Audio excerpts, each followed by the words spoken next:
Apat ang arestado sa isang one-stop shop umano ng Shabu sa San Fernando, Cebu. Ang Shabu Tiangge umano na ni-raid ng NBI nasa likod lang ng estasyon ng pulis.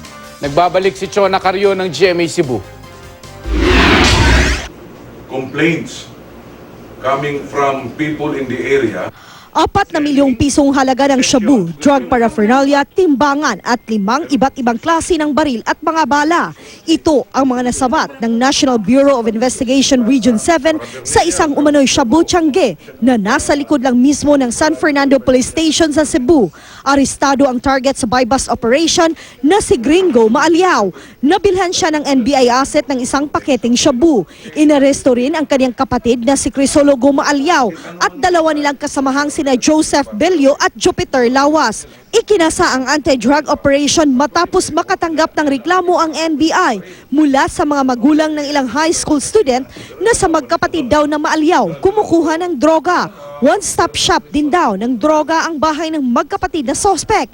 Pwede raw doon bumili at gumamit na rin ng shabu.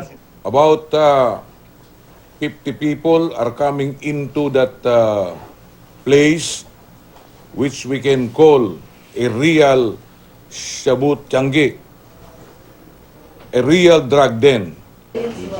Nakuha rin sa lugar ang isang notebook na listahan daw ng mga may utang na shabu. Inamin ni Gringo na nagbebenta siya ng droga. Dati raw siyang OFW. Naubos daw ang kanyang ipon ng ma-hold up at mabaril ang isa pa niyang kapatid.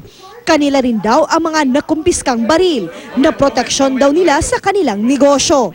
By showing to them that they have firearms, they could scare the people, instill fear in their hearts so that they will not complain to the authorities.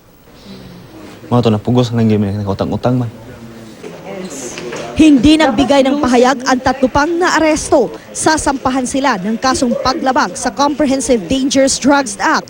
Iniimbestigahan din ng mga otoridad kung paano nakalusot ang drug den gayong nasa likod lang ito ng police station. Pero wala raw nakikitang ebidensya sa ngayon ng NBI na posibleng makapagsabing may pulis na nagpuprotekta sa mga sospek.